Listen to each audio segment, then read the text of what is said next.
As we move into the second half of the zodiac, we meet Libra, the sign of the scales. If Virgo is about the work, Libra is about the relationship. They are the diplomats, the aesthetic junkies who want everything to be balanced and beautiful. They hate conflict, not because they're scared, but because they genuinely believe we're all better together. But then we take a sharp turn into the shadows with Scorpio, and things get intense. If Libra wants to keep things pleasant, Scorpio wants to know your deepest, darkest secret. They are the detectives of the soul, ruled by Pluto and Mars. They don't care about the weather or small talk. They want the truth, even if it hurts. Scorpio teaches us about transformation, about the fact that we have to let things die so that new, more powerful versions of ourselves can be born. They are the all-or-nothing sign, and they remind us that passion is the only thing that really makes us feel alive. Then comes Sagittarius, the cosmic traveler who looks at Scorpio's intensity and says, "That's cool, but what's over that next hill?" Sagittarians are the truth seekers, the philosophers who need freedom like they need oxygen. They are ruled by Jupiter, the planet of expansion. So their lives are usually one big quest for meaning. They're the ones who will tell you the blunt truth with a smile on their face, reminding us that life is an adventure and it's way too short to stay in one place, physically or mentally. But as Sagittarius is looking at the stars, Capricorn is looking at the summit. Capricorn is the architect of the zodiac, the one with the 50-year plan and the discipline to actually pull it off. They are ruled by Saturn, the planet of time and structure. They teach us that greatness isn't an accident. It's the result of showing up when you're tired, when it's cold, and when no one is watching. They are the goat climbing the mountain, reminding us that the view from the top is only earned through the struggle of the climb. And just when you think you've got the system figured out, Aquarius arrives to break all the rules. They are the visionaries, the ones who live 10 years in the future. Ruled by Uranus, the planet of rebellion, they don't care about how it's always been done. They care about how it should be done for the good of humanity. They are the weirdos, the geniuses, and the rebels who remind us that being different is actually our greatest superpower. Finally, we reach the end of the journey with Pisces. Pisces is the dream of the zodiac, the sign that contains a little bit of all the others. They are the mystics and the artists who realize that the boundaries between you and me are just an illusion.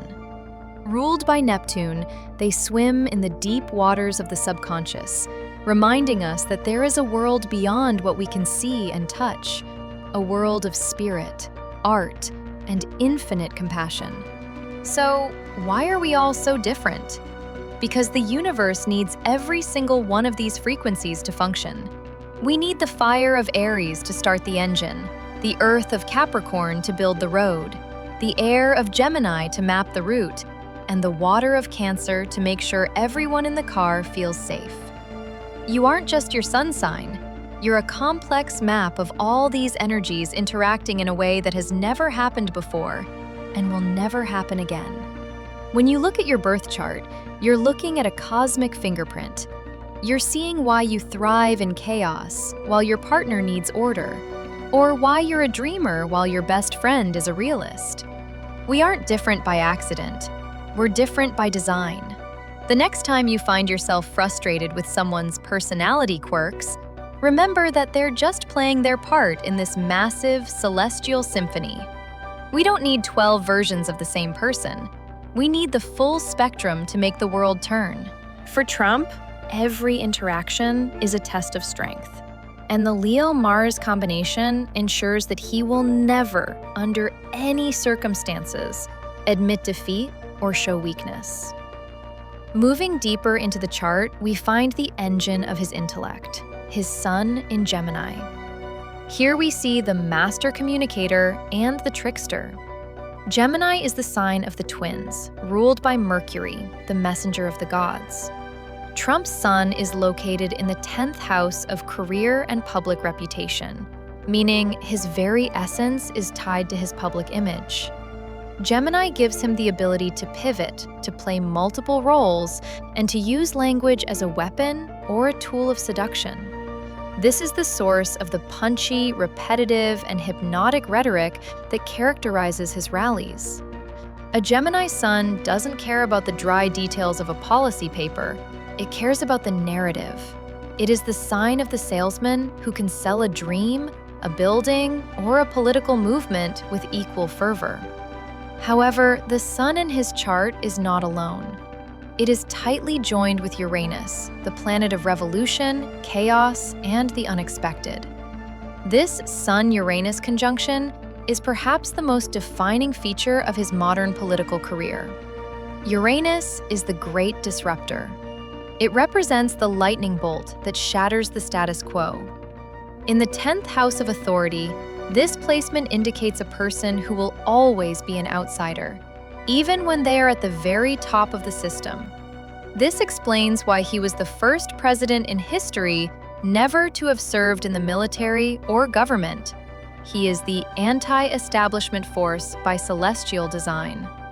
Uranus makes him unpredictable, allowing him to break every rule of the political playbook and somehow emerge stronger.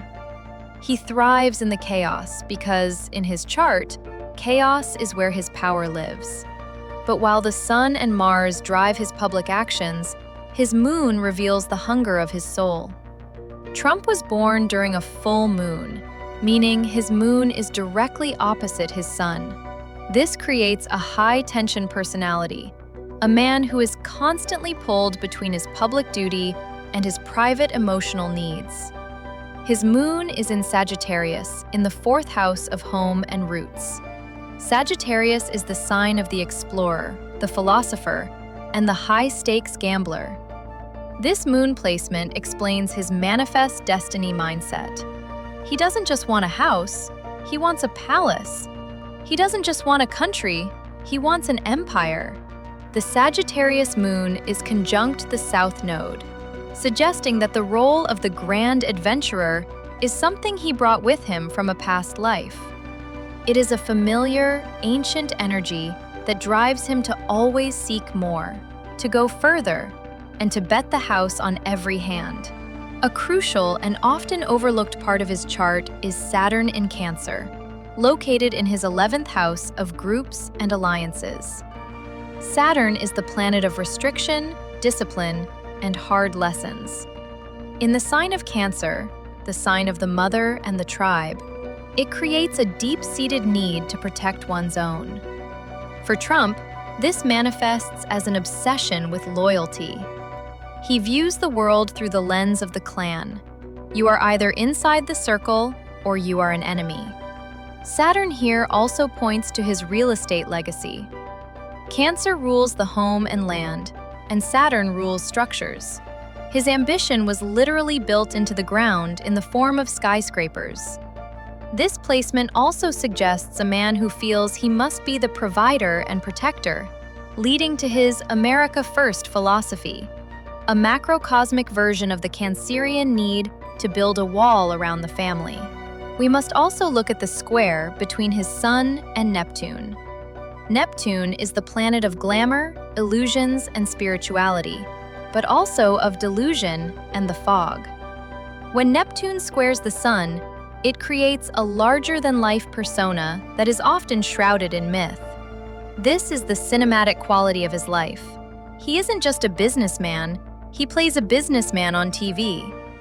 This aspect allows him to create a subjective reality that his supporters find intoxicating and his detractors find infuriating. It is the hallmark of the master of perception.